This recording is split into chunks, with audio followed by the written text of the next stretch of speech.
wafdi ballaaran uu hogaaminayay xildhibaan maxamuud ismaaciil bade ayaa gaadhay deegaanada Balliweynta ilaa iyo Warcibraan halkaas oo ay ka fureen xafiisyo cusub oo xisbiga kulmiye ku yeelanayo deegaanadaasi. xafiisyadan oo tiradoodu dhammayd 30 xafiis ayaa laga furay degmada Warcibraan iyo deegaanada Naqbarwaaqo, Geedahaan, Balanbaal, Gumburlibaax, Jaamac Liibaan, Balle Abokor, Beeleeday, Dabaqabad, Heere, Qurac Safar iyo Godolka. mas'uuliyiinta deegaanadan ayaa gacmo furan ku soo dhaweeyay waftigani iyagoo xisbiga kulmiye uga mahadnaqay xafiisyadan uu xariga uga jaray. magaaladan waxay u suntan tahay xisbiga kulmiye sida qoolida degmada Warcibraanna asalkeedaba waxay ku midaysan tahay xisbiga kulmiye. waftiga ballaaran uu hogaaminayo xildhibaanku soo dhawaada xafiisyadana xariga nooga jara codkayguna uu muuqan doona maalinteeda insha Allah taala 4 xafiis oo kuwii dhalinyarada iyo kuwii dumarka iyo kuwii waayeelka intaba ka kooban. halka waxaan ku soo dhaweynaynaa xisbigii kulmiye 3 guri ayuu xariga ka jaray Gumburlibaax anigoo ah gudoomiyay ku hadlay afka tuulada Gumburlibaax waxaan leeyahay aad iyo aad baa u mahadsantiin. halkan waxaan ku soo dhaweynaynaa wafdi ka socota xisbiga kulmiye oo aanu aad iyo aad u soo dhaweynay oo nooga jarayo xafiisyo badan oo aanu ku lahayn magaalada tuulada Geedahaan aanu xariga kaga jarayno labadii ugu horeeyay xafiis. waa magaalo iskeed suxil qaabtay xafiiskeeda ku furatay odayaasheeda dhalinyaradeeda iyo dumarkeedu.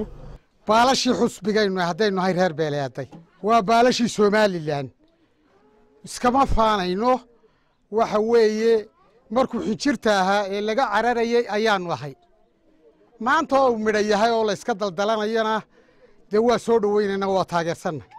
haddaan nahay magaalada Balanbaal kulmiye xaq gaar ah ayuu ku leeyahay waayo wuu soo halkamay waa kii halkaan la seexan jiray waana magaalo codkeeda saacad walba uu gol kulmiye. laba xafiis ayaa maanta xarigana looga jaraya labadaba waxaan ugu ololeynaynaa xusbiga. ururka dhalinyarada ee magaalada Qurac Safar waxaanu ku soo dhaweynaynaa halkan xusbiga kulmiye. haddaanu nahay reer Heere magaalada Heere ee aan anigu caaqilka odayga u ahay ilaa maanta iyo sidii qoladii hore sheegtay dawladda la taagay waxay ahaayeen kulmiye. war maanta miyaynaan kulmiye ahayn? tuulada Dabaqabad aad iyo aad baan idin soo dhaweynaynaa waxaanu ahay soo jireenkii kulmiye aasasayaashii weeye alan kale oo ku xiran miyaa aragtaan maya weeye jawaabtu cid kasta oo soo weerarto oo timaada cid walba aan goor laba faraale baan ku qaban. xildhibaan maxamuud ismaaciil bade iyo qaar ka mid ah xubnihii qaybta ka ahaa waftigani oo la hadlayay bulshada deegaanadaasi ayaa waxay iftiimiyeen afkaarta xisbiga kulmiye iyo horumarka ballaaran ee uu ka hirgeliyay Somaliland iyagoona ku wacyigeliyay inay u diyaar garoobaan sidii ay mar labaad u cugan lahaayeen xisbiga talada dalka haya ee kulmiye. maanta waxaan halka u maraynaa waxa weeye inaanu furro xafiisyada xisbiga kulmiye ee degmada Warcibraan. xisbigaynu wadnaa waxa weeye midaan idinku cusbayn oo ah kii aasteen maxaan ku dhahay maalkiina iyo muruqiina iyo cududiina ku soo saarteen ilaa iyo haddana aad garab taagantiin kaasaanu wadnaa xisbi cusub idinma wadno.